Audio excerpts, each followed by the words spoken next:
Good day everyone. Welcome to another lecture video in Math 123 Integral Calculus.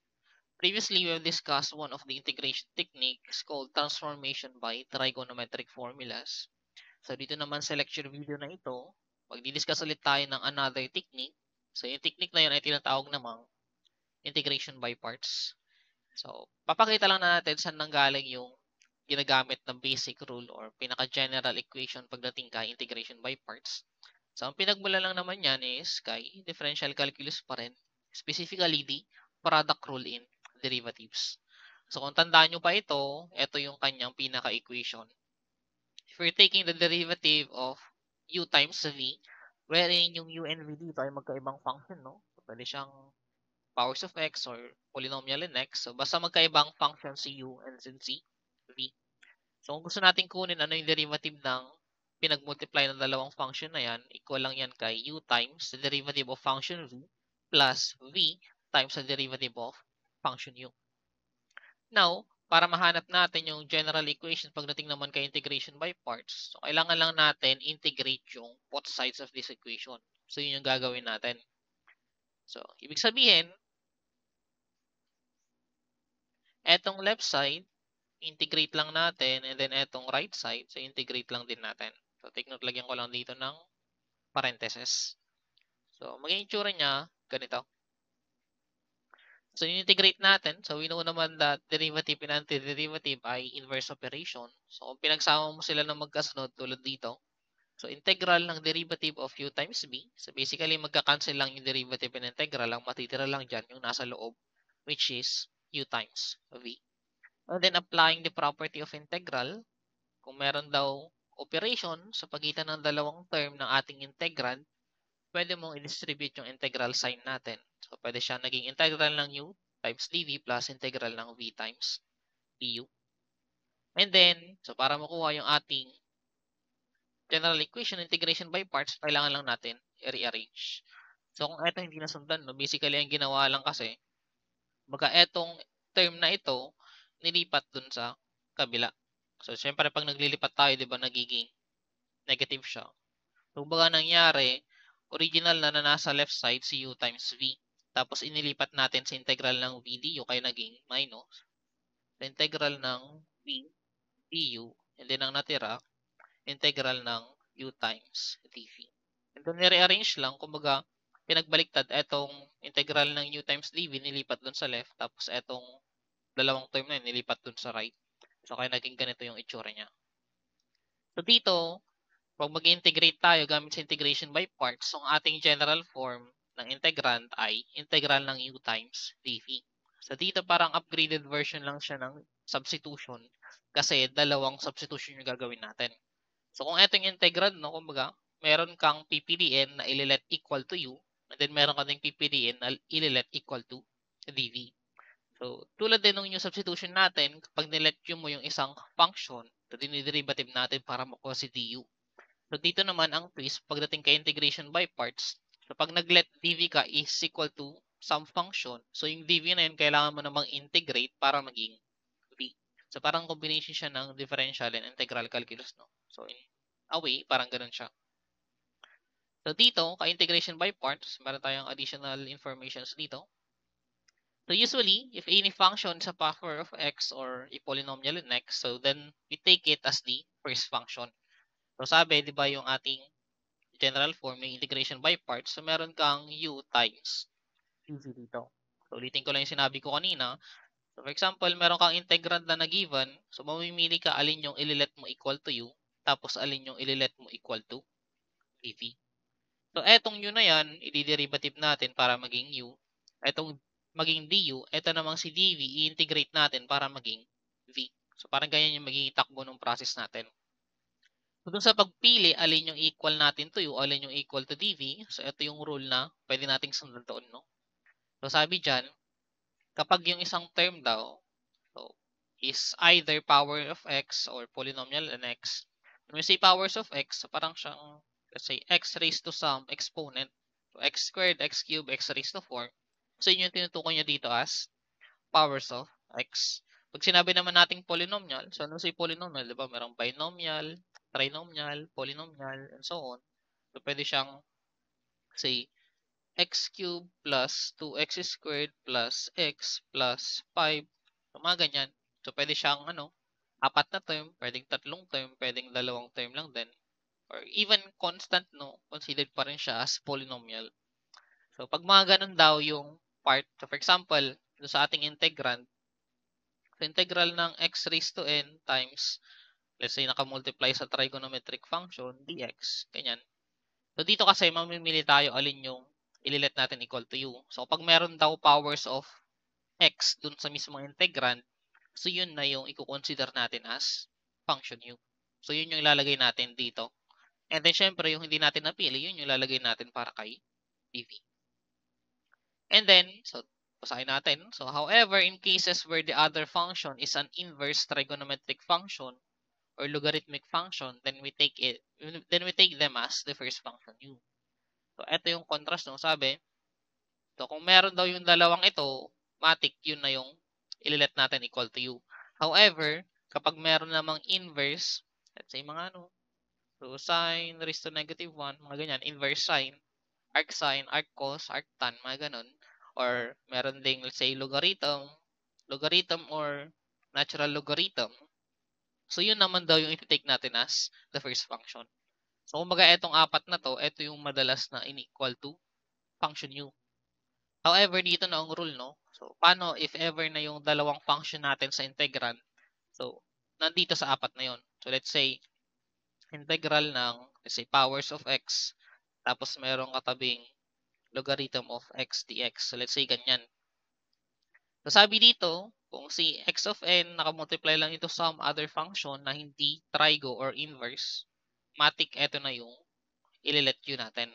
However, for cases na merong inverse trigo and logarithmic function, so although nandito siya sa list natin, no, ang ipapriority natin ililet u. So, kung meron man si inverse tapos si logarithm. So, for this case, ang ililet u natin, eto. So, yan yung rule natin, no? Pero kung ganito lang, say trigo yung katabi niya, ang ililet u natin, eto naman siya. So, medyo nakakalito lang yung rule natin, no? Basta ang bottom line lang doon, pag etong apat na ito, nandoon sa integrand ninyo, so yan yung ililet u natin. However, for example, merong powers of x tapos inverse trigo na magkasama sa integrand, so ang ipaprioritize natin na ililet u yung inverse trigo or logarithmic. So, kumbaga, etong dalawang ito, priority to over these two na nasa taas. So, parang ganun siya. And then, dito, kumbaga, etong sinasabi ko dito, parang rule lang naman siya, pero wala talagang standard or specific rule pagdating dun sa pagpili ng u or dv. So, yun sinasabi dito sa second paragraph natin. Ang pinaka-general rule lang na kailangan nating sundan, kung alin man yung nilet natin equal to dv, dapat kaya natin siyang integrate. Sabi dyan, dv must be chosen so that integral ng dv can be evaluated. So, kailangan lang natin, kung alin man yung ililet natin equal to dv, dapat kaya mo siyang integrate. So, yun lang yung pinaka-rule natin. No? For example, dito, ito na lang. So, nilet natin sa x raised to a power, yun yung u. Siyempre, yung ilalagay mo dito. So, lagay ko na lang. Let's say, x raised to n yung ating piniling u. Tapos, yung dv natin is si cos x. So, ang sabi lang dito sa rule na to, kung alin man yung piliin mong equate kay dv, dapat kaya mo siyang integrate. So, yun lang yung kailangan mong sundan na rule, no? Talaga. So, dito, integral ng cos x. So, part naman siya ng ating basic integration rules. So, definitely, kaya natin siyang integrate. So, yun lang yung pinaka-importanting rule, no? So, wag kayong maglilet dv ng function na hindi nyo kayang integrate. So, yun lang yung bottom line doon, no? Para mas magets, let's try some examples. So, example problem number 1. So, evaluate the integral of x sin x dx. So, isulit ko na lang dito sa taas. So, integral ng q times dv is equal to u times v minus integral ng v du. So, yan yung basic or general equation natin pagdating kay integration by parts. So, ang pinaka-step sa integration by parts, mamimili tayo alin si u, alin si dv. So, dito, problem 1 natin. So, ito yung sinasabi ko kanina, no? So, kung may makita kayo, alin man sa apat na to dun sa integrand, matik yun yung ililet u. However, kung let's say parehas na dalawa, meron doon. So, ang priority natin si sine Si inverse sine or inverse trigo or si logarithmic. So dito, wala namang logarithmic or inverse, no? So eto kasi, kumbaga pwede nyo hatiin. Etong si x, so yan yung tinutukoy natin as powers of x. So parang x siya na naka-raise into some exponent. For this case, ang exponent niya ay 1 lang. So that's still considered as power of x. And then si sine naman, hindi naman siya inverse, hindi naman siya logarithmic. So wala tayong magiging problema doon. So following the steps ni integration by parts, kailangan nating i-let u, i-let dv. So mamimili tayo alin ang let u, or alin ang u, alin ang dv. So sabi natin, si x raised to 1 is considered as power of x. So definitely, ito yung lalagyan natin dito u. While si dv, so kung ano yung natira doon sa integrand ninyo, yun na yung lalagay nyo as dv. So yan yung first step natin. Second step, so we need to take, so dito kasi, so parang apat kasi yung part ng ating general equation, no? So merong u, merong v, merong dv, merong du. So dito, eto na yung dalawa na nandito. So kailangan nyo dito ng u, kailangan nyo ng v, kailangan nyo ng du, kailangan nyo ng dv. Kailangan natin tong apat na to para ma-evaluate etong equation ng ating integration by parts. So etong u tapos dv, yun na yung dalawa. So kailangan nyo na lang hanapin yung dalawang nawawala, which is the du. So si du, syempre makukuha mo pag dinerivative mo si function u. So derivative mo sa u, diderivative mo din si x. So derivative ng x is just dx. So okay na yung, so meron tayong tatlo. Meron ng u, du, tapos dv. Hanapin na lang natin si v. So para mahanap si v, kailangan mo namang integrate ito. So integral ng dv, o di magiging v na siya. And then integral ng sin x. So tandaan nyo pa, sin x, cosine x, negative sin x, negative cosine x. So if your derivative, so you're taking the derivative clockwise. If you're integrating, counterclockwise ang ikot. So dito, nag-integrate tayo sa counterclockwise. So integral ng sin x, so si sin x nandito sa taas. So integrate mo, counterclockwise ang ikot, so magiging negative cosine x. And then, so meron ka na nung apat, isalpak natin dito sa general equation ni integration by parts. So sabi dyan, equal daw siya kay u times v. Ang u natin ay x.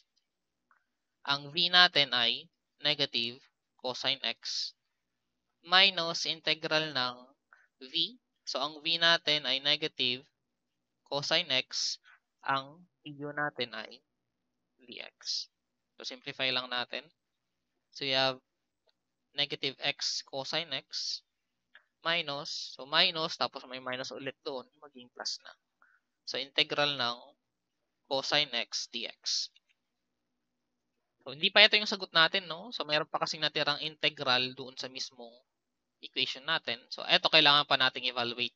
Etong unang term, so wala naman ng integral sign, so okay na siya. Part na siya ng ating magiging final answer. So kailangan na lang natin evaluate last etong integral ng cosine x. So tingin na lang ulit tayo dito. So integration, counterclockwise. So integral ng cosine x magiging sin x. So we have, so rewrite ko lang. So integral ng cosine x is just sin x. And then, syempre, huwag kakalimutan si arbitrary constant. So yan na yung ating answer for problem number 1. So yan yung pinaka-general steps natin, no? So yun yung dapat masterin nyo muna bago tayo mag-try ng mga mas mahihirap na problem. So I hope nasundan yung bawat step ng ating integration by parts. So let's try a more difficult example.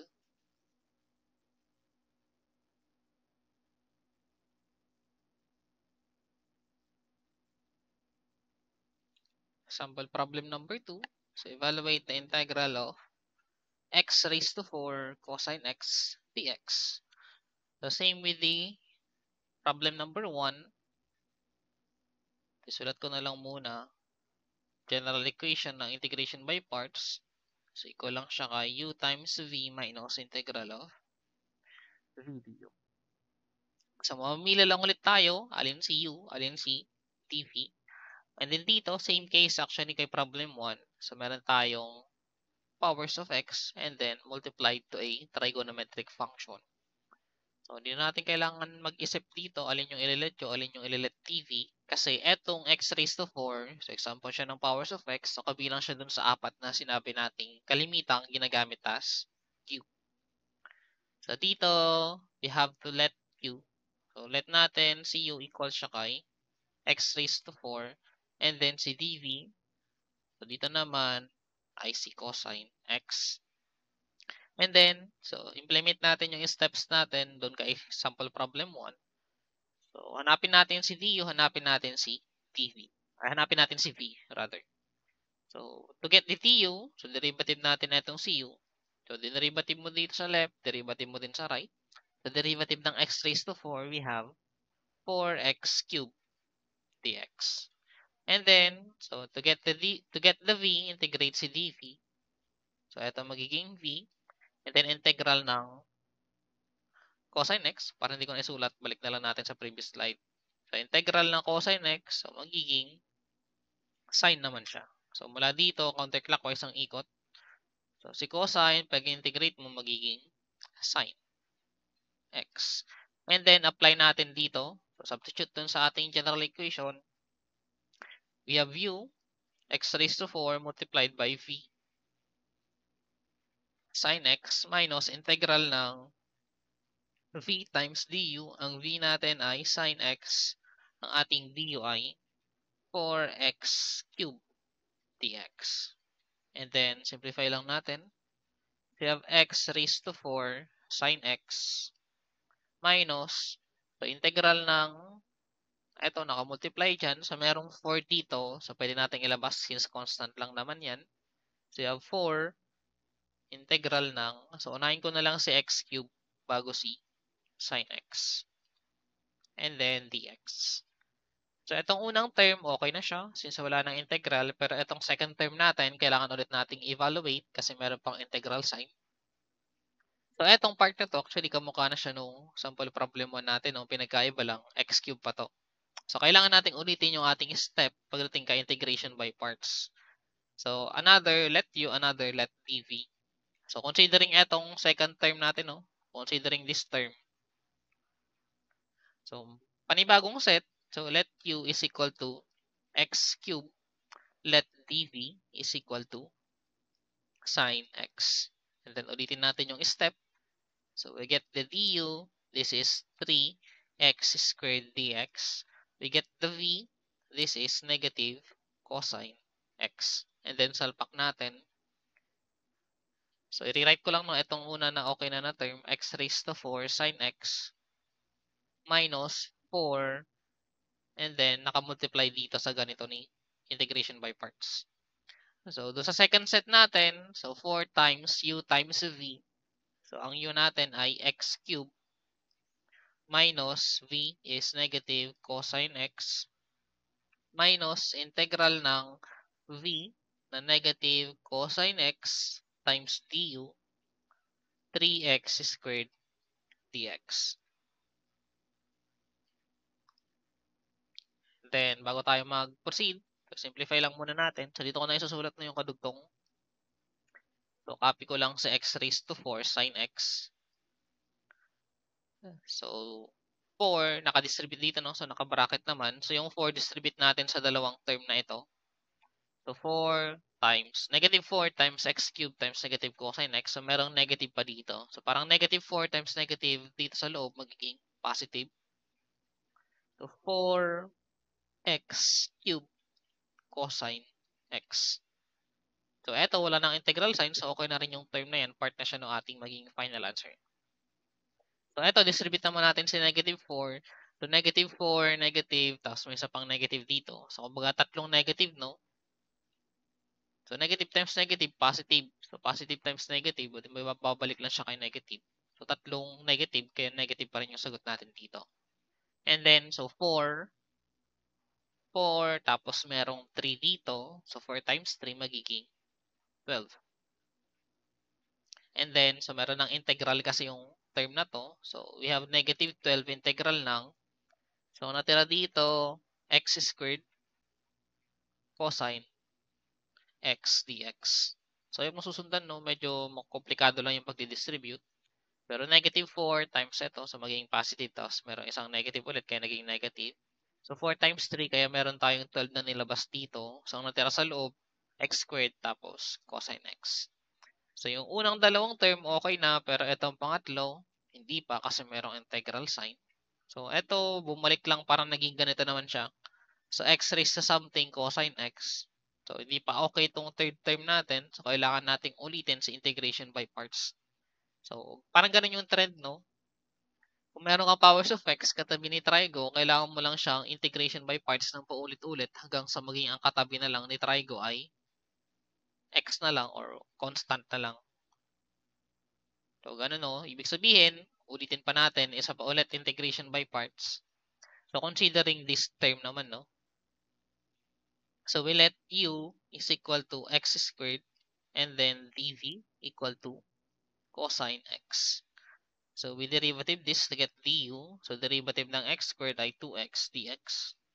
And then cv, sa integral ng cosine ay sine.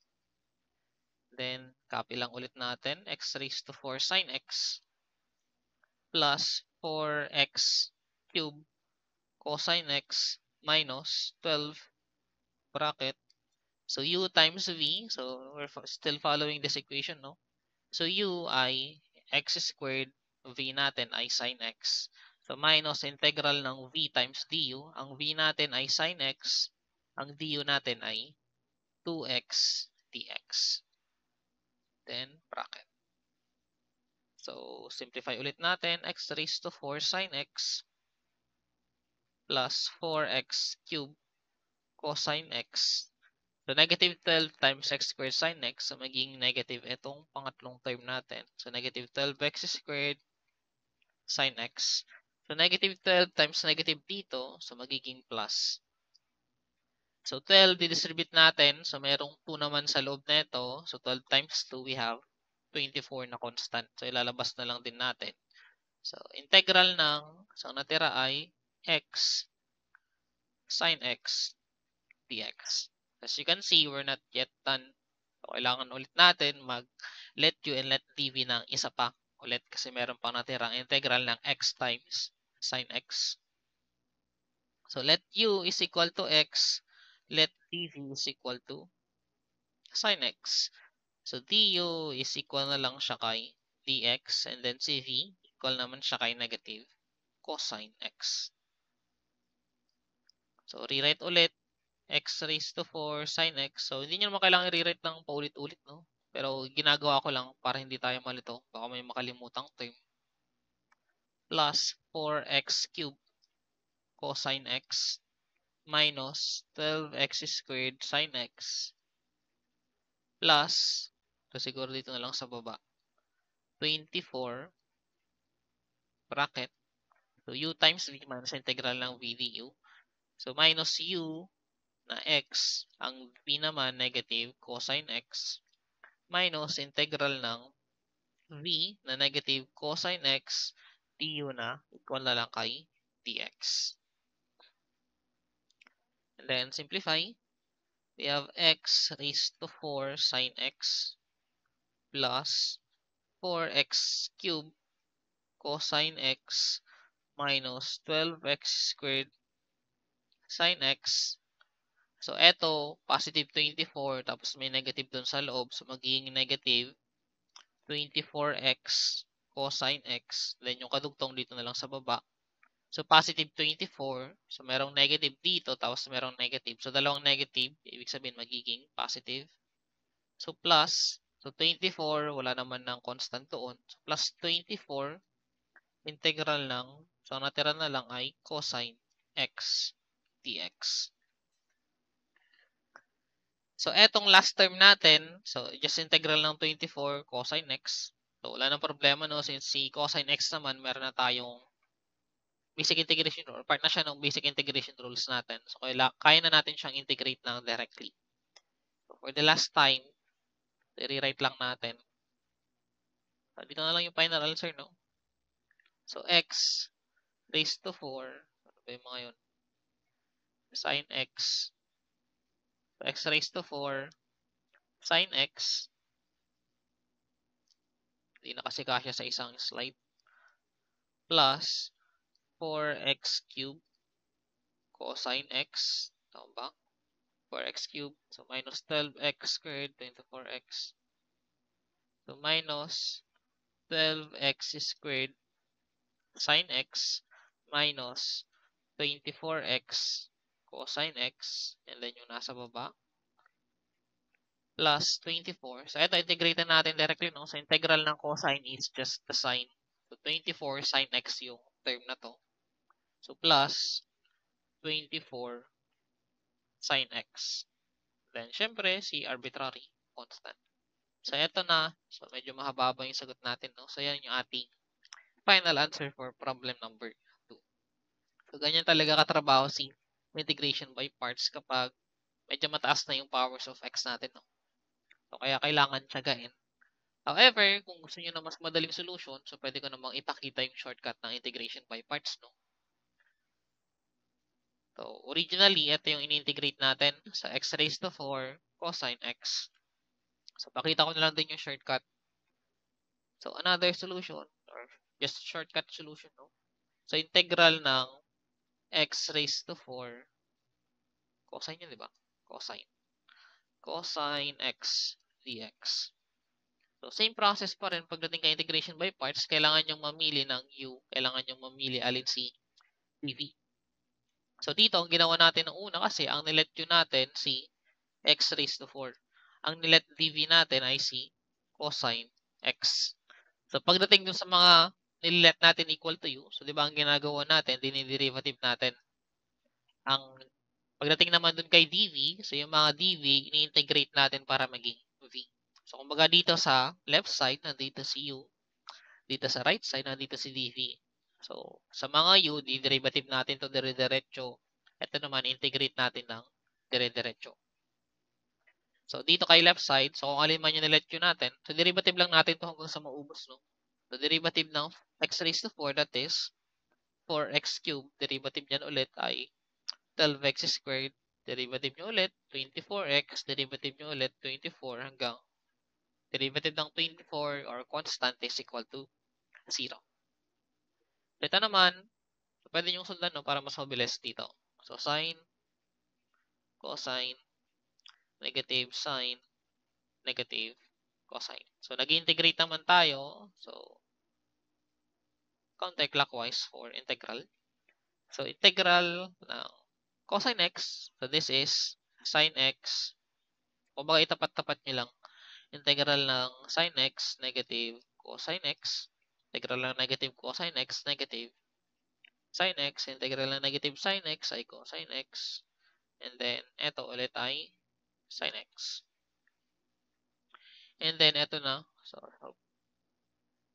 etong unang term na to, kay left side, i-connect nyo dun sa second term ni nasa right side. So, parang ganun yung pattern, no? Ito rin si second, kukonect nyo dun sa third.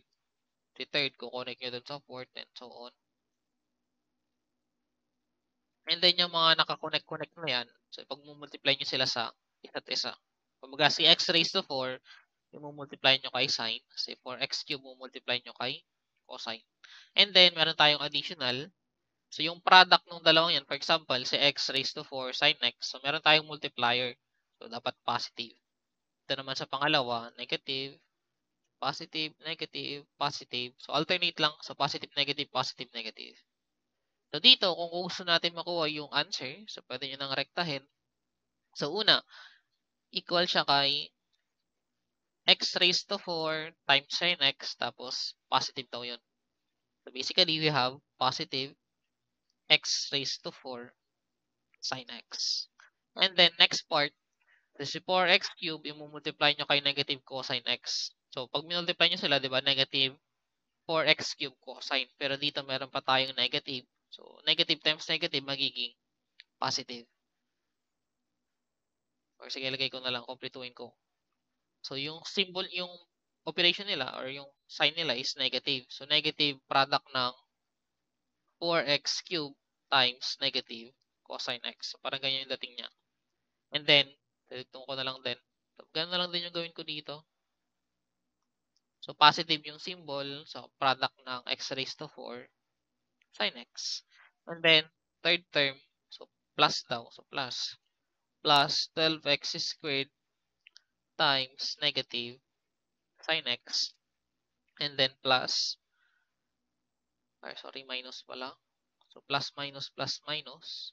So, minus yung pang-apat, minus 24x, multiply kay cosine x. And then, plus 24 times sin x. So, parang ganyan siya, no? So, alternately, plus, minus, plus, minus, plus. And then, product nung mga pinag-connect natin gamit yung line. And then, pag sinimplify nyo yan, actually, magiging kaparehas lang ng sagot natin kanina. So, x raised to 4 sin x. So, ito na siya. Ito naman, so 4x cube cosine. So 4x cube cosine. So negative dito. Tapos may negative pa doon. Kaya naging positive. So same with this.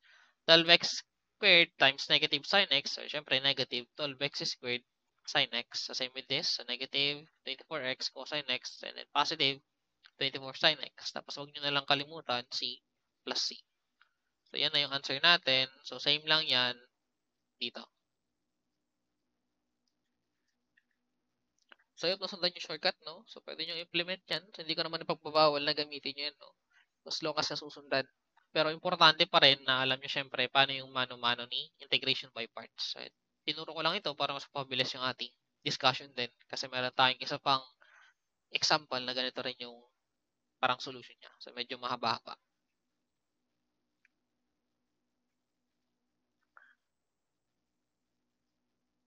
So, moving on to problem number 3.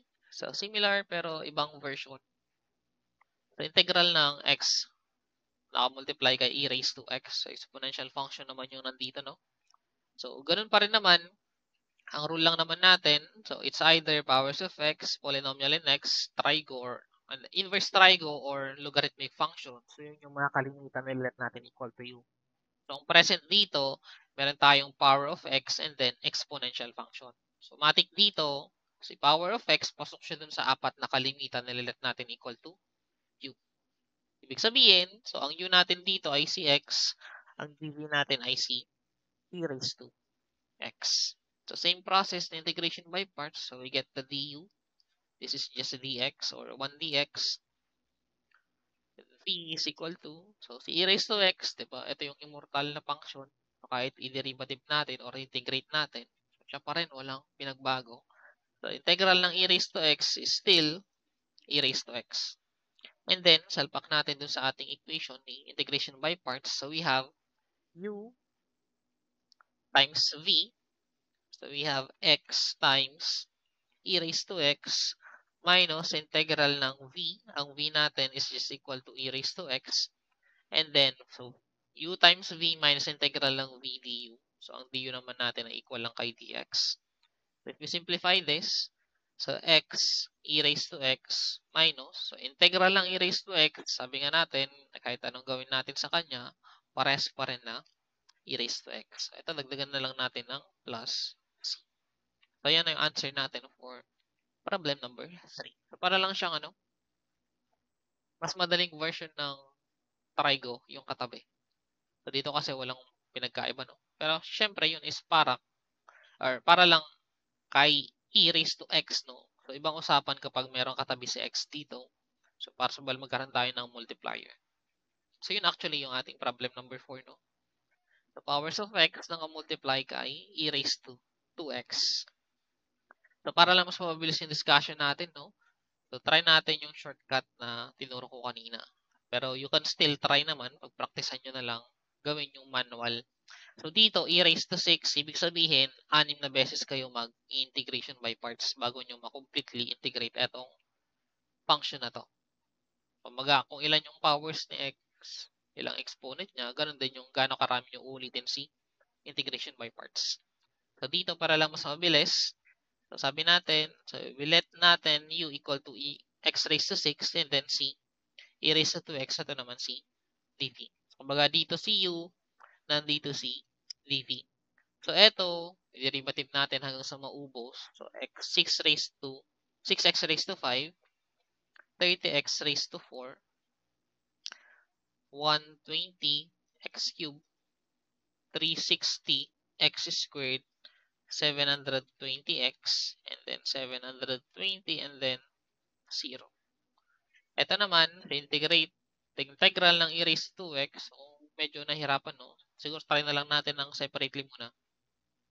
So, integral ng e raised to 2x dx. So, dito gagamit tayo ng mini u substitution.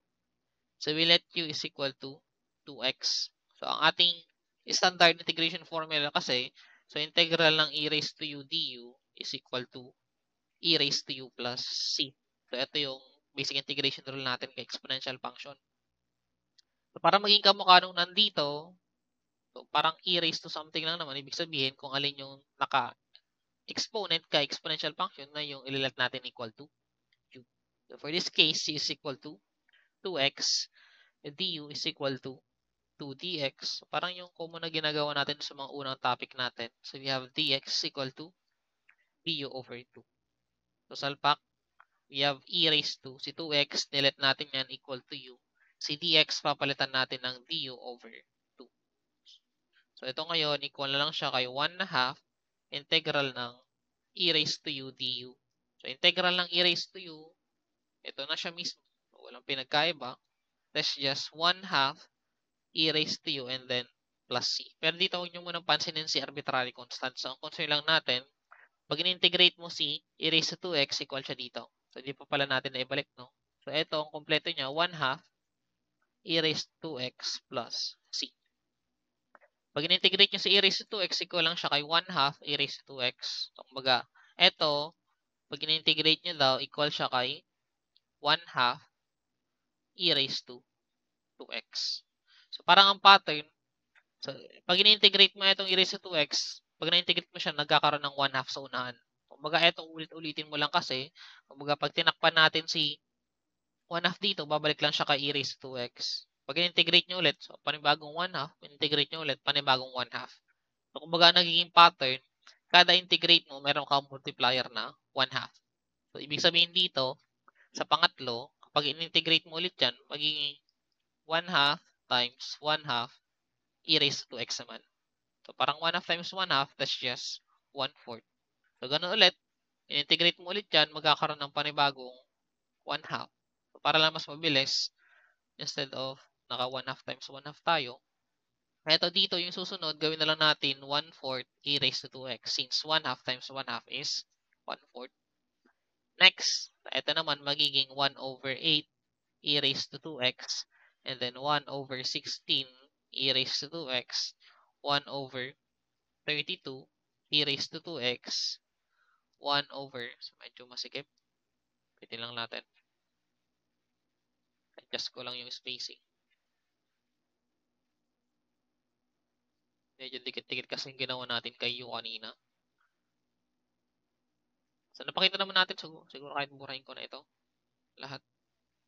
So, basta pag in-integrate natin si e raised to 2x, so, naging 1/2 e raised to 2x siya.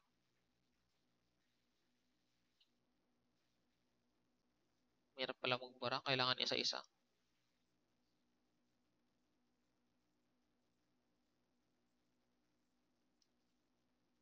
So, ulitin ko lang, no? So, eto magiging 6x raised to 5. This is 30x raised to 4. 120x cubed. 360 x squared. 720x. 720 and then 0. So, dito, ang dv natin, original, ay e raised to x. So, pag in-integrate mo yan, magkakaroon daw ng 1/2 sa unahan. So, 1/2 e raised to x. Pag in-integrate mo, another 1/2. So, ito, 1/2 times 1/2, magiging 1/4 na siya. So, 1/4 e raised to 2x. And then, 1/8 e raised to 2x. 1/16 e raised to 2x. 1/32 e raised to 2x. 1/64 e raised to 2x. And then 1/128 e raised to 2x. Then, pag-connect natin para hindi magkamali. So, si first, kung connect mo kay second kay dv, second to third, third to fourth, fourth to fifth, and so on.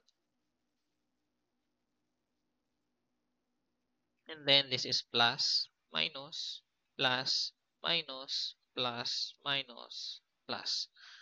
And then, evaluate na lang natin. So, multiply nyo na lang yung mga yan. So, siguro dito, no? Try kong isingit kahit medyo masikip yung space. So, unang term ay plus. So, yan ay product ni x raised to 6.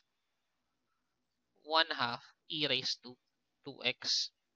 Second term ay minus. So, product naman siya ng 6x raised to 5 multiplied by 1/4 e raised to 2x. Lang, try ko nga iusog na lang. Okay na siguro yan. Next, or kadugtong pala hindi equals. So, yung kadugtong dito na lang. So, plus ulit. Sunod naman, 30 x raised to 4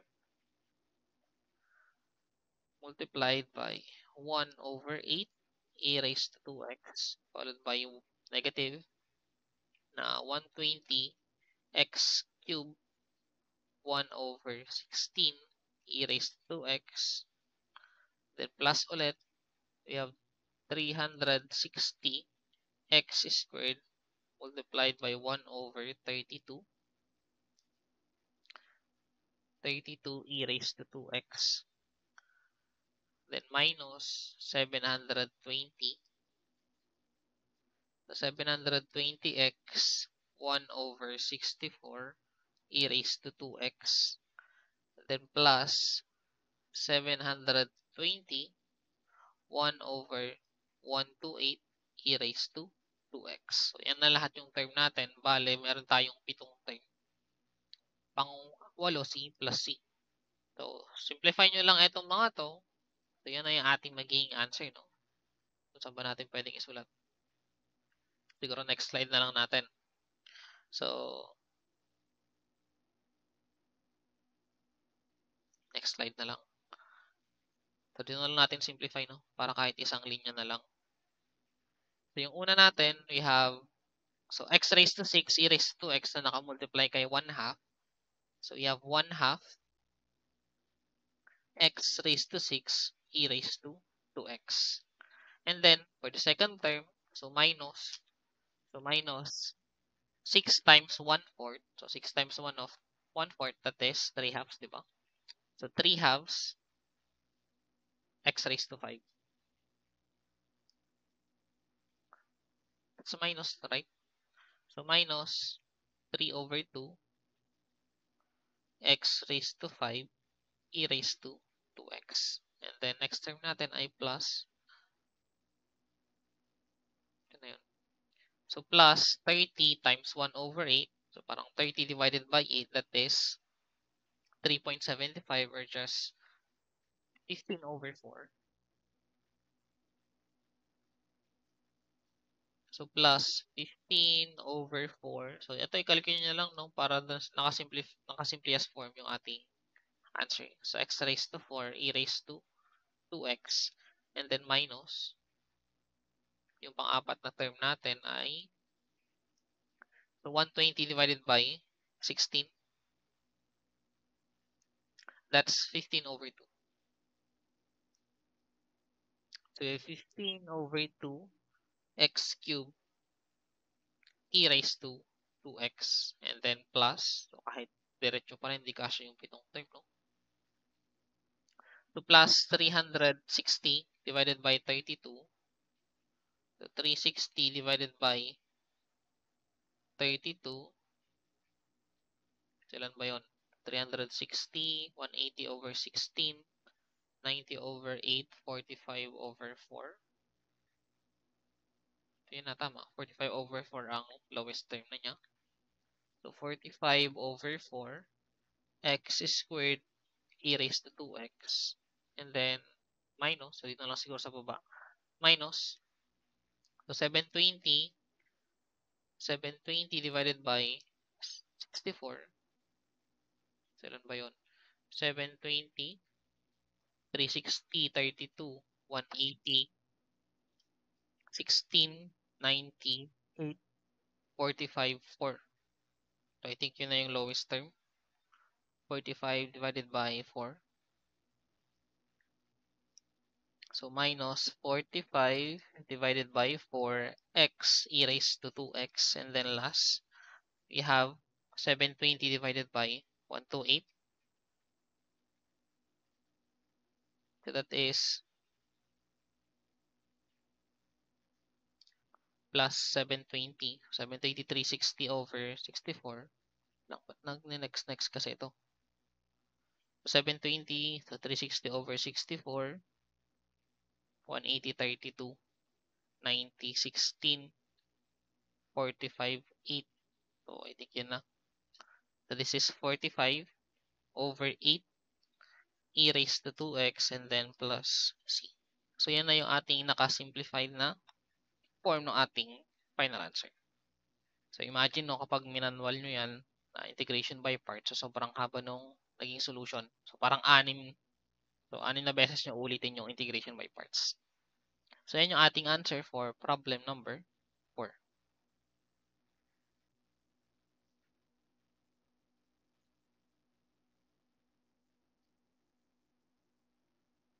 Next, problem number 5.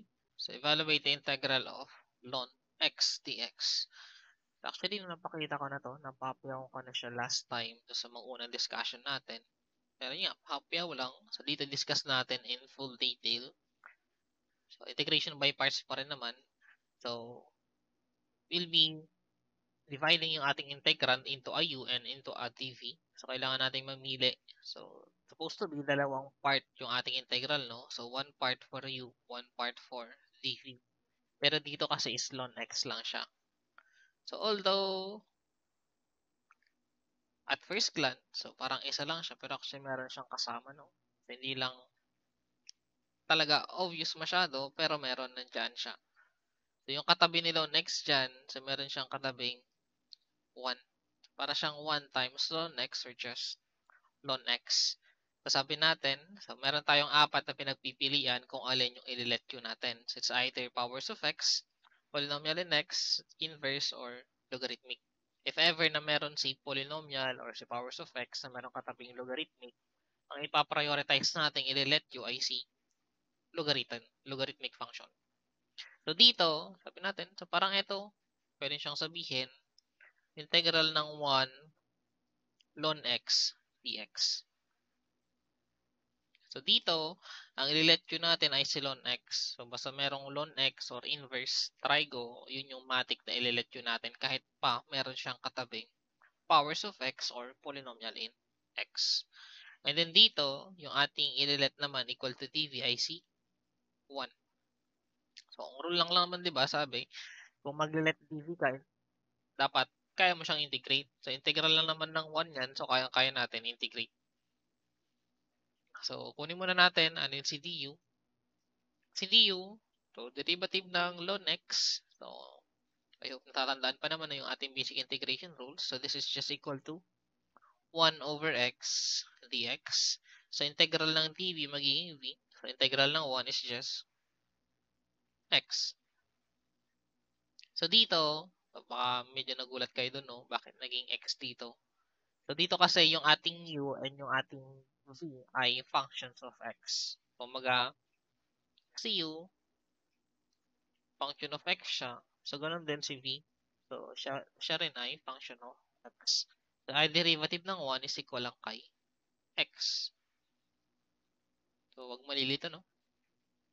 So, salpak ulit natin to sa ating general equation for the integration by parts. So, we have u times v. So, we have ln x times x na v minus integral ng v. So, ang v natin, so integral ng v times du. Ang du naman natin ay 1 over x dx. So, ito, ln x times x, i-rearrange lang natin. So, we have x ln x minus integral ng, so dito, that is x times 1 over x. So, basically, magka-cancel na yung dalawang yan. So, ang matitira lang dito, integral ng dx. So, evaluate the integral. So, you have x ln x minus integral ng dx is just x. And then we have plus c. So, ito rin mismo yun nandun sa basic integration rules natin, no, pagdating kay logarithmic functions. So, yan yung ating answer for problem number 5. So, hindi necessary, no, na function talaga yung katabi ni logarithmic, may inverse or kahit powers of x man niya. So, pwede rin siyang constant. Okay, for problem number 6, we need to evaluate the integral of x times the square root of x plus 3. So, pag ganitong case naman, so para siyang so hindi naman siya masasabing polynomials in x, no? Kasi parang nasa loob siya ng radical sign. So, dito, para mas madali na magets, so, ito dalawang part. So, it's either x tapos square root of x. So, kung mamimili tayo, alin yung ililet natin equal to u. So, madalas, ang inilet natin equal to u yung mas madali or mas simple na function. So, dito meron tayong x, meron tayong square root ng x plus 3. Or dito, i-rewrite na lang natin to instead na naka-radical. So, x plus 3 raised to 1 half. So, kung mamimili kayo, alin yung mas simple dyan? So, syempre, di naman nahamak na mas simple si x kumpara dito kay x plus 3 raised to 1 half. So, ganun, pag ganun yung case, no, ang madalas na nililit natin equal to u yung mas simple na function. Ibig sabihin, so si u ay equal lang kay x.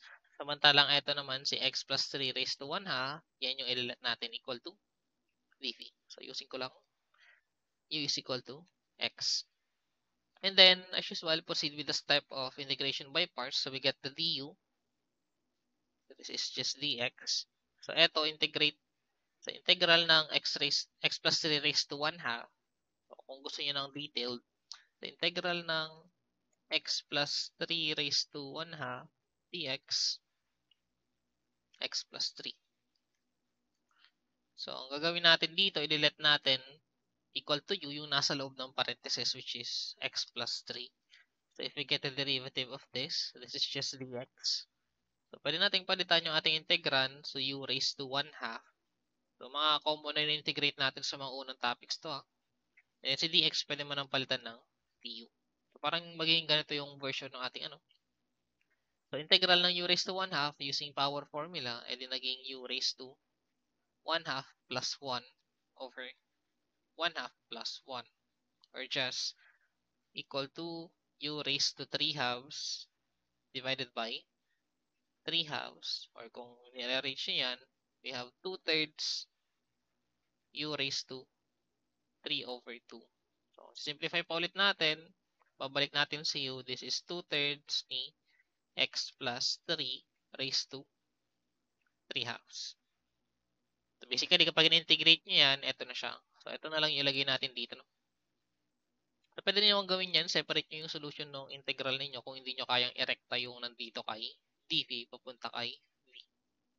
So, 2/3 x plus 3 raised to x plus 3 raised to 3 halves.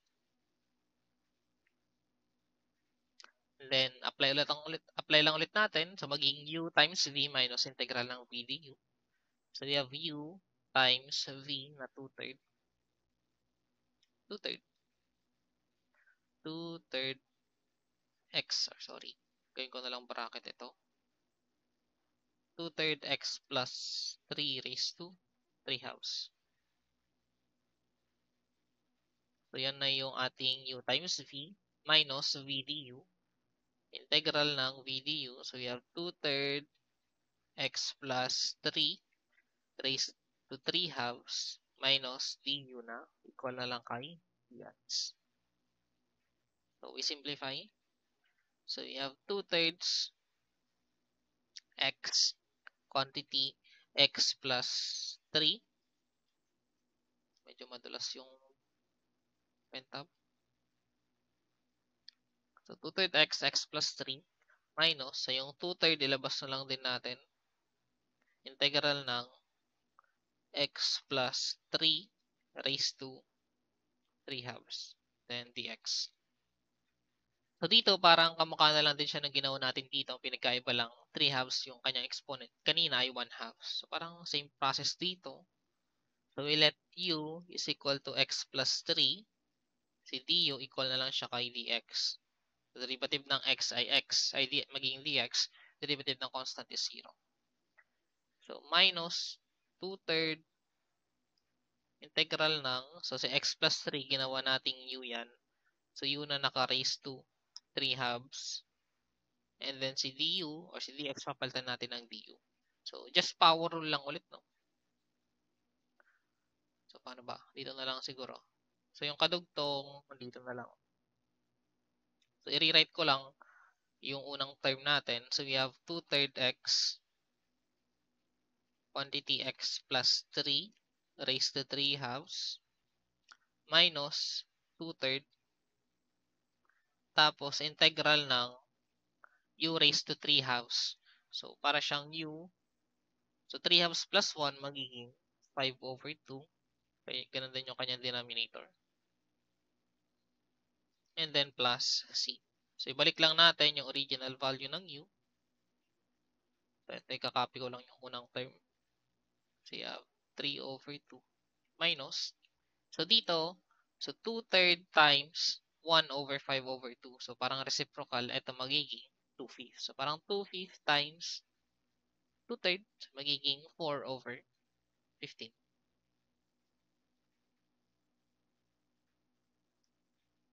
4/15 u raised to 5 halves. So si u, pwede naman nating palitan ng x plus 3 na lang.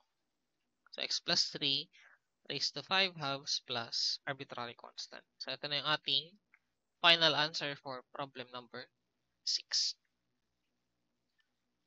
So basta kabisado lang naman yung ating steps na integration by parts. So it's about taking the derivative and finding the integral na lang. So yun na lang talaga yung pinaka-challenge. Pero yung pinaka-critical talaga, no?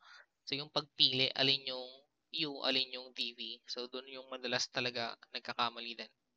Ang pinaka-clue nyo lang naman, paano nyo masasabi kung nagkamali kayo ng pili? Kapag in-apply nyo yung general equation ng integration by parts natin, kapag mas lalong naging komplikado yung inyong integrand, so ibig sabihin nagkamali kayo. Kumbaga napag-switch nyo si u kay dv. So instead na, for example, dito, ang nilet u nyo yung x plus 3 raised to 1 half, ang dv nyo ay si x. So parang nagbaliktad, no? So mangyayari niyan kapag in-implement nyo siya dun sa general equation integration by parts, so yung mapapalabas nyo, mas complicated na equation. So parang ganon yung pinaka-clue ninyo, no?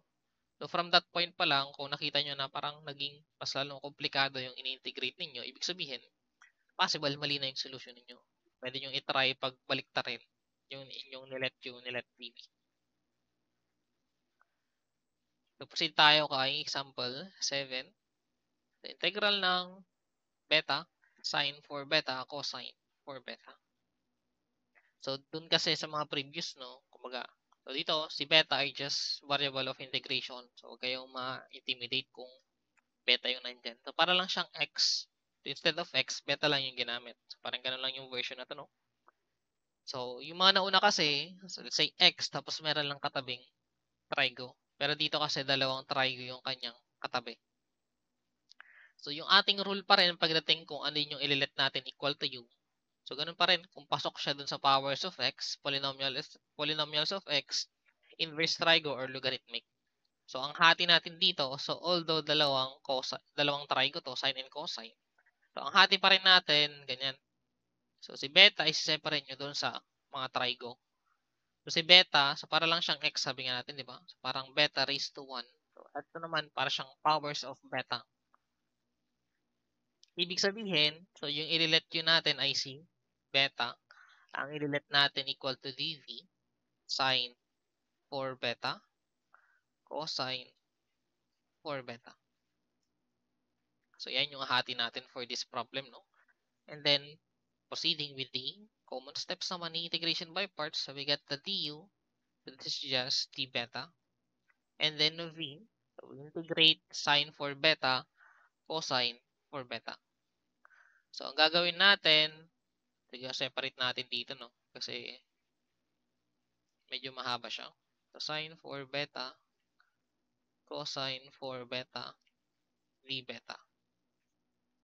So if we will integrate this, nagagamit tayo ng u substitution.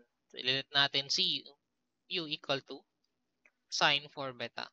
So bakit yan yung inilet u natin? Kasi, di ba ang derivative naman ng sine ay just cosine So, parang ang mangyari, parang magkakaroon tayo ng d beta over cosine. So, mamaya, pwede natin i-cancel yung katabi dito na cosine for beta. So, derivative ng sine for beta, so huwag kakalimutan si chain rule. Derivative ng labas muna, tapos mo multiply yung derivative ng loob. The derivative ng sine for beta is cosine for beta. Tapos i-multiply yung derivative ng loob ng function. So, derivative ng 4 times beta ay 4. So, this is d beta. So, you have d beta equal to du over 4 cosine 4 beta. So, salpak. Si sine 4 beta, nilet natin yan equal to u. So, u cosine 4 beta. Si d beta, papalitan natin ng du over 4 cosine 4 beta. So, yung cosine na dalawa, magka-cancel na lang. So, eto equal na lang siya kay, nilabas ko na si 1 over 4 integral ng q du. So, power rule na lang, we have 1 over 4 u squared over 2 plus c, or just 1 over 8 u squared plus c. So, yung u natin, ito yung ating substitution. So, 1 over 8, ang u natin ay sine squared 4 beta plus c. Or kahit huwag na muna natin ilagay yung mga plus c dito, no? Ang concern lang naman natin yung pinaka-function. So, pwede naman natin idagdag yung mga plus c doon sa pinaka-final answer na lang natin. So, dito, pag in-integrate daw natin si sine 4 beta, cosine 4 beta, ito ay equal na lang kay 1 over 8 sine squared 4 beta. So, yun yung ilalagay natin dito. So, 1 over 8 sine squared 4 beta. And then, apply natin. So, general equation, we have u times v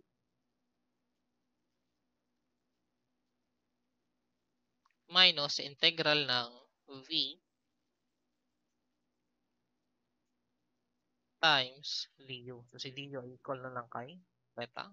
So, if we simplify this, we have 1 over 8 beta sine squared 4 beta. Labas natin si 1 over 8. So, integral ng sine squared 4 beta d beta. So, hindi pa yan yung ating final answer. So, kailangan pa natin evaluate si integral ni 1 over 8 sine squared. So, matatandaan nyo sa mga previous discussion natin, kapag sine squared lang or cosine squared, hindi natin siya kayang integrate directly. So, kailangan gumamit tayo ng trigonometric identities, trigonometric formulas. So, kung tandaan nyo pa siya, yung ating ginagamit na trigonometric substitution kapag sine squared or cosine squared, gamit na lang ako ibang kulay. So, kapag sine squared si x or cosine squared x, so ang ginagamit natin dito, so ito ay 1 minus cosine 2x over 2. Ito naman 1 plus cosine 2x over 2. So, pag mga sine squared and cosine squared ang in-integrate, so yan yung ginagamit natin. So, dito, sine squared ang involved. So, gagamitin natin, So, eto, syempre, ang gagamitin natin. So, 1 minus cosine 2x. So, dito, yung ating function kasi sine squared 4 beta. So, tandaan nyo pa rin ito. Kapag i-convert natin yan, magiging cosine 8 beta na siya. So, yun yung pinakaloob, no? So, rewrite ko lang. So, you have 1 over 8 beta sine squared 4 beta minus 1 over 8. So, si sine squared 4 beta, pwede natin siyang palitan ng 1 minus cosine 8 beta over 2. Then, we have d beta. Or pwede rin naman yung 1/2 dito, i-distribute nyo doon. So, ganun, no? So, yung 2 dyan, multiply nyo doon. So, pero hindi ganun talaga yung rule, no? Talagang para lang mas maging ano. Kung dito kasi yung nasa loob x lang. Pag nagiginawa nyo ganito, nagiging cosine 2x. Kung 4 na originally dito, times 2 yung nasa loob para maging 8 beta. And then, I think I need to insert another slide para sa solution natin.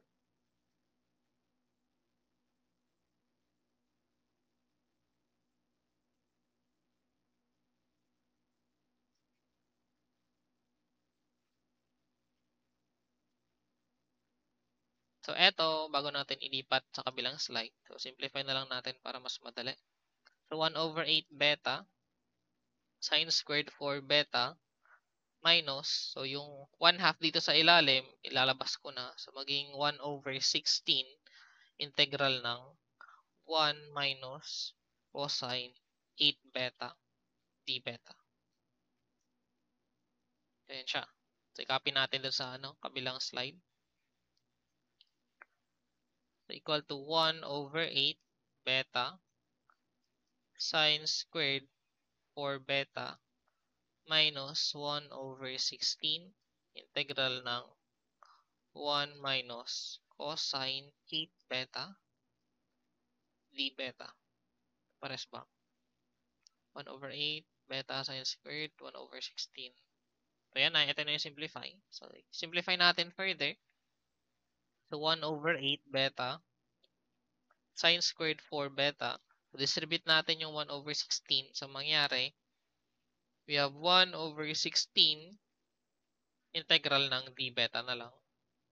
So, dito, so, kumbaga distribute natin yung d beta na lang dito sa loob ng parentheses. So, top 1 minus cosine 8 beta. So, negative 1 over 16 times 1. So, negative 1 over 16. So, yung pangalawang term, negative 1 over 16 times negative cosine 8. So, magiging positive na. So, you have positive 1 over 16 integral ng cosine 8 beta d beta. So, eto, so wala na tayong problema dyan. So, yung unang term, so, syempre yan na siya. Pero etong pangalawang term, kapag in-integrate natin, so integral lang naman ng d beta, so eto magiging minus 1 over 16 beta pag in-integrate natin. Eto naman sa kabila, so kailangan natin i-let q is equal to 8 beta.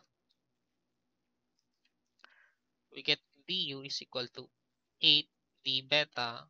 Therefore, yung ating d beta is just du over 8. So, this is plus 1 over 16, di ba? Multiply natin, or integrate na lang, integration sign na lang. So, integral ng cosine. So, sa 8 beta, nalit natin yan equal to u. Si du, or si d beta, papalitan natin ng du over 8. So, dito, 1 over 8, or 1 over 16, tapos merong 8 dun sa ilalim. So, parang 1 over 16 times 1 over 8. So, ang 16 times 8 ay equal to 128. So, merong 1, oops. So, this is 1. Yan, daming na susulat. So, 1 over 128. Tapos, integral ng cosine is just sine. So, sine u. And then, babalik natin. So, ano ba yung u natin? So, ang u natin na ginamit ay ito. So, sine 8 beta. So, ito yung first term. Ito yung second term. Ito yung third term. And then, lagdagan natin ng plus c na lang. So, yung answer siguro dito na lang. So, you have 1 over 8 beta sine squared 4 beta minus 1 over 16 beta plus 1 over 128 sine beta. So, sine 8 beta plus c.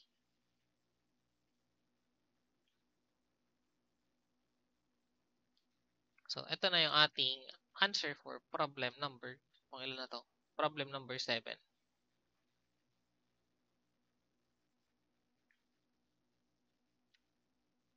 Okay, next, problem number 8.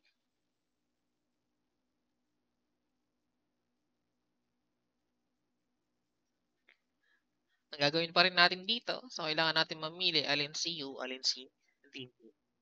So, paano pag ganyan yung case? So, parehas na trigo, so parehas na sine, kaso lang magkaiba yung nasa loob ng sine. So, dito no, hindi na natin siya gagamitan ng trigonometric substitution since wala naman tayong identity na pwedeng gamitin, no? So, pwede sana kung ano, let's say sin x, cosine x, so mga ganong klase ng trigo. Pero ito kasi parehas na sine, parehas na trigo yung pinag-uusapan dito. So, parang siguro pwede nyo gawing basis na lang. So, parang yung ginawa natin sa previous problem. So, kung alin yung mas simple, yun yung ililet natin equal to u. Siyempre, comparing, so we have sin x, tapos si sin 4x. So, alin yung mas simple? Yung sin x ba or yung sin na merong kasamang 4 sa loob? So, siyempre, consider as mas simple si sin x. So, ito yung ililet natin equal to u. Ito naman, ililet natin equal to dv. So, hindi naman ganun talaga yung pinaka-rule natin, no? Pero, minsan kapag hindi nyo talaga alam alin yung ililet natin equal to u, alin yung dv, so you can do trial and error. So, pag na-simplify, mas madaling version yung napalabas nyo after first integration by parts, then proceed to the solution. Pero kung mas lalo pang naging complicated or di pwedeng try nyong pag-switch. So, minsan hindi na siya kasi pasok dun sa powers of x, polynomial in x, inverse trigo, logarithmic. So, minsan, kailangan nyo din talaga mag-trial and error para mahanap alin yung correct na ilet u, alin yung correct na ilet equal to dv. So, dito, try natin. So, let natin u is equal to sin x. So, we get du. So, derivative ng sin x is cosine x. Ito naman, integral ng sin 4x. So, kung hindi nyo kayang erekta, o di gawan nyo ng separate dito sa tabi. So, integral ng sin 4x dx. So, let u is equal to 4x. So, maging integral siya ng sin u du. So, dito, ang ating du pala ay 4dx. Therefore, yung ating dx pwedeng palitan ng du over 4. So, si dx palitan natin ng du over 4 dito. So, integral niyan. So, we have 1/4 integral ng sin u du. So, evaluate this integral. Sa integral ng sin u ay negative cosine u. So, 1/4 negative cosine u. So, yung u natin ay 4x. So, simplifying this, so we have negative 1/4 cosine 4x. Pero siguro pag talagang master na master niyan, no? So kahit direkta niyo na dito, hindi niyo na kailangan gawan ng ganitong solution. So kahit diretso na, no? So dito, pag integrate daw natin yan, this is negative 1/4 cosine 4x. And then, apply natin dun sa ating general rule ni integration by parts. So we have u times v cosine x minus integral ng v. So you have negative 1/4 cosine 4x times du. So dito merong dx para dito, no? So du natin ay cosine x dx. Then simplify natin, we have negative 1/4 sine x cosine x. So minus, tapos may minus ulit dito. So magiging plus na. So merong 1/4, pwede nating ilabas. So ang natira sa loob, or sorry, this is 4. So 4x. Tapos yun yung kabila yung cosine. So ang natira dito, so unahin ko na lang isulat si cosine x and then cosine 4x dx. So, yung unang term okay na kasi wala lang integral sign, pero itong pangalawang term, so kailangan pa nating evaluate ulit.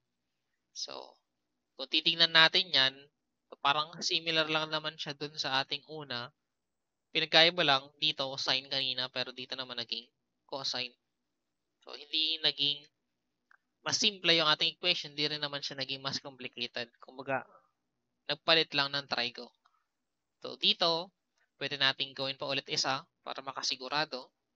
So, ilet u natin si cosine x. Ilet natin dv is equal to cosine 4x. So, ulitin natin yung process. Derivative ng cosine x is negative sine x. And then, integral niyan. So, kung gusto nyo ulitin ito, so wala namang problema. So, medyo mas magiging mahaba lang, no? Pero eto kasi, kung gusto nyo i-recta, this is just 1/4 sine 4x. So, yun yung ating integral ng cosine 4x, no?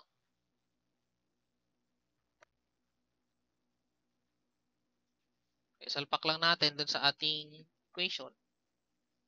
Medyo hindi na pala kasya, no? So, try ko nga mag-insert ng blank slide muna.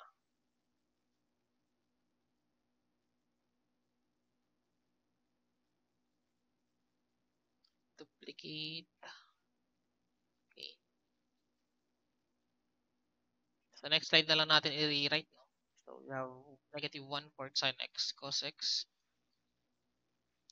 So, you have negative 1/4 sin x cosine x plus, so 1/4, so merong 1/4 sa labas, tapos naka-multiply yan dun sa u times b minus integral ng b du. So, ang ating u, so cosine times 1/4 sin 4x. So, you have cosine x times 1/4 ni sin 4x. So, ito yung u times v. Multiply natin integral ng v times du. So, ang v natin ay 1/4 sin 4x. Ang ating du ay negative sin x.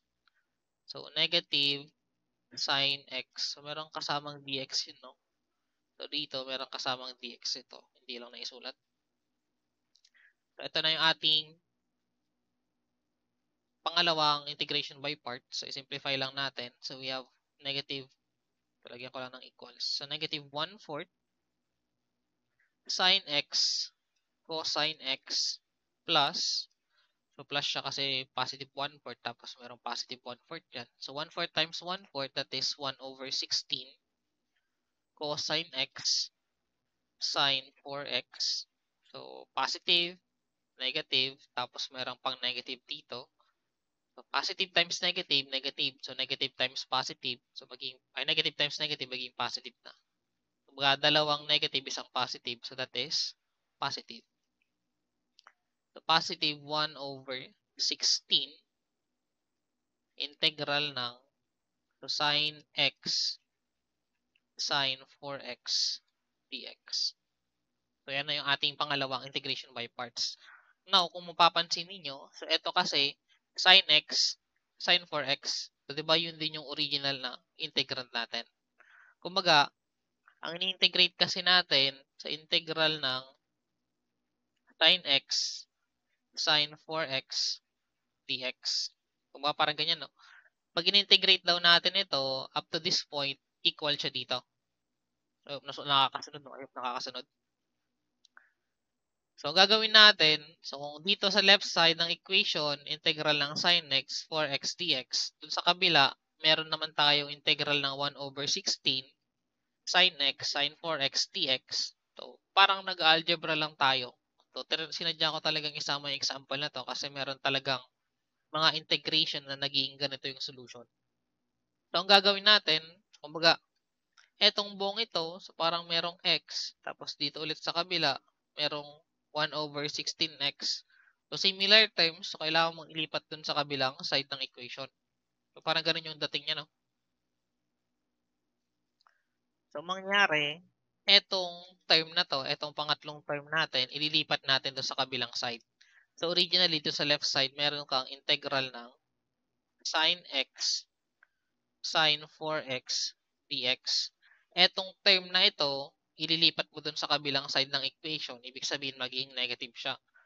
So, magiging negative 1/16 integral ng sin x sin 4x dx. And then, equal na lang siya kay negative 1/4 sin x cosine x plus, so tanggalin ko na ito, plus 1/16 cosine x sin 4x. So, ulitin ko, no? Etong third term na ito, nilipat ko lang doon sa kabila, kaya naging negative 1/16. Ngayon, eto, no? Etong dalawang term na to, parehas naman silang integral ng sin x. Cosine, integral ng sin x, sin 4x. Pinagkaiba lang ito, buong 1, ito, 1/16. So, baga, pag pinagsama nyo yung dalawang term na siya, so parang 1 minus 1/16.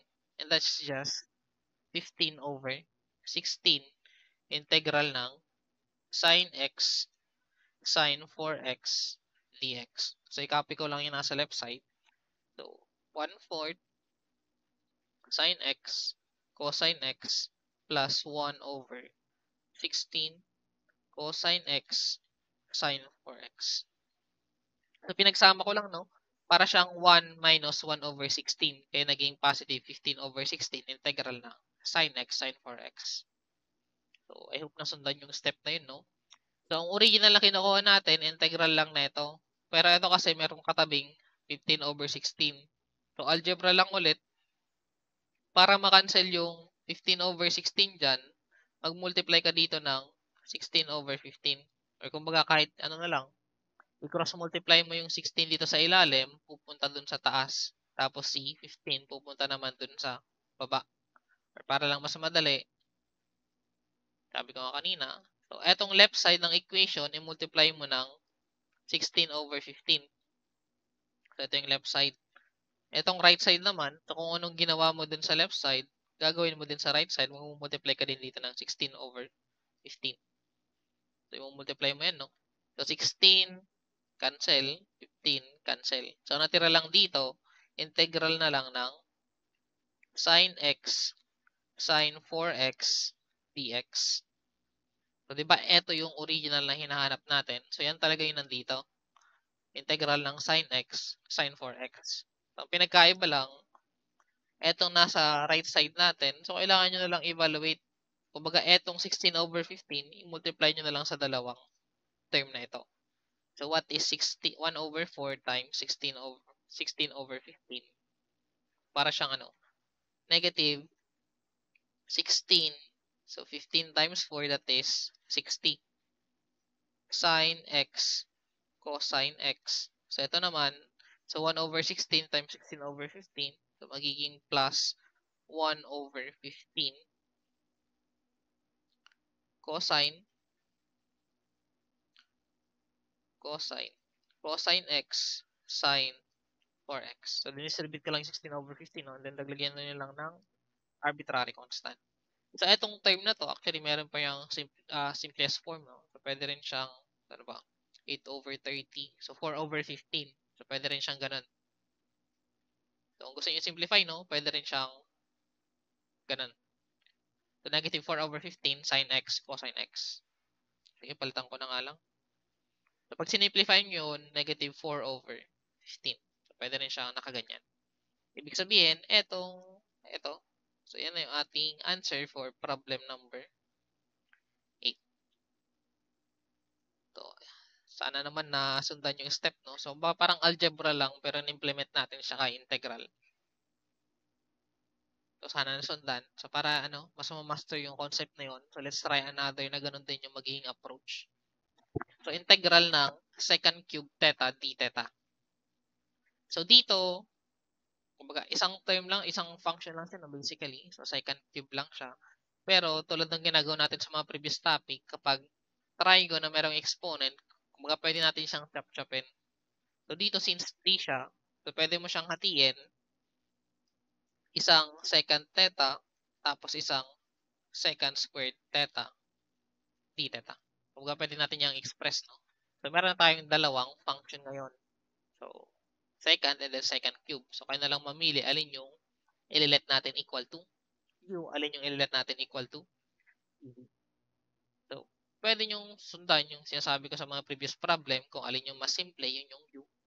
Kung alin yung mas complicated, yun yung dv. Pero dito, meron pa tayong another reason behind that. So, dito, ang gagamitin kasi natin, q is equal to second theta. Ang ililet natin equal to dv equal to second squared theta. So, aside from mas simple itong si second, kaya yan yung ginamit nating u. Ang isang reason pa yan, so nilet natin si dv equal to second squared kasi pag in-integrate natin yan, di ba meron niyang katumbas na saktong-sakto ba? Kung matatandaan nyo sa ating basic integration rules, ang integral ng second squared, di ba ito equal lang kay tangent. So, sakto. Walang labis, walang kulang. Kaya yun din yung nilet natin equal to dv. So, another reason yun.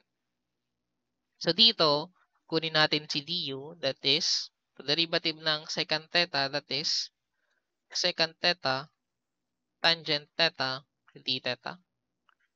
Integral ng secant squared, so yan ay sakto, equal yan kay tangent theta.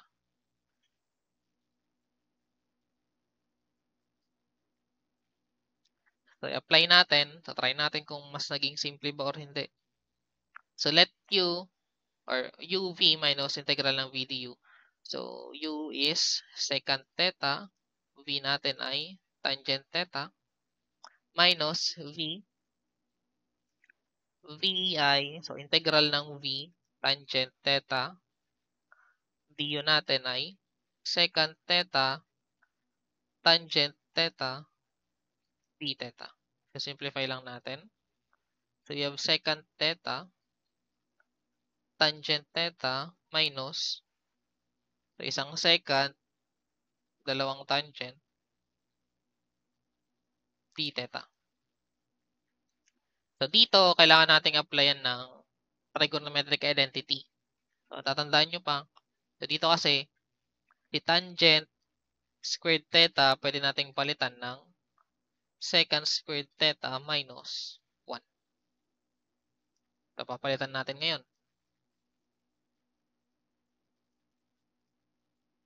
Integral ng, so secant theta, si tangent theta, papalitan natin ng secant squared theta minus 1 d theta. So, simplify natin. So, you have secant theta, tangent theta, minus, so distribute natin, so magiging integral ng secant cube theta, so negative, sige, huwag muna natin i-distribute, minus secant theta d theta. And then, sa next slide na lang natin i-distribute, no? Wala tang next slide dito. So, maglagay muna ako. Duplicate slide.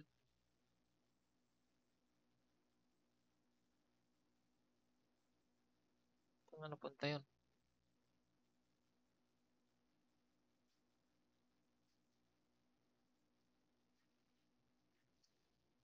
Yan, meron na. So, rewrite lang natin. So, we have secant theta, tangent theta, minus, so integral neto. So, pwede natin i-distribute na lang, no? Since dalawang term, or may operation sa pagitan ng dalawang term sa ating integrand, pwede natin i-distribute yung ating integral sign.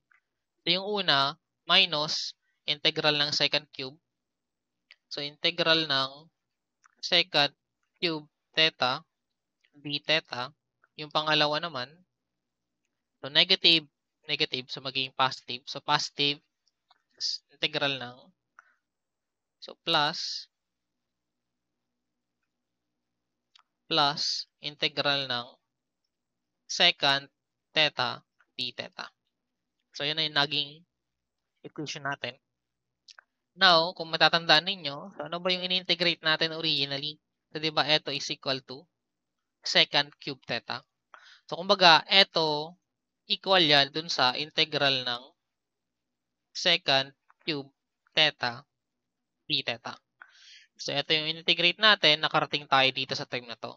So, anong napapansin ninyo? Dito sa left side, merong secant cube. Dito sa right side, merong secant cube din. Kumbaga, pares na pares sila. So, same dun sa ginawa natin sa previous problem.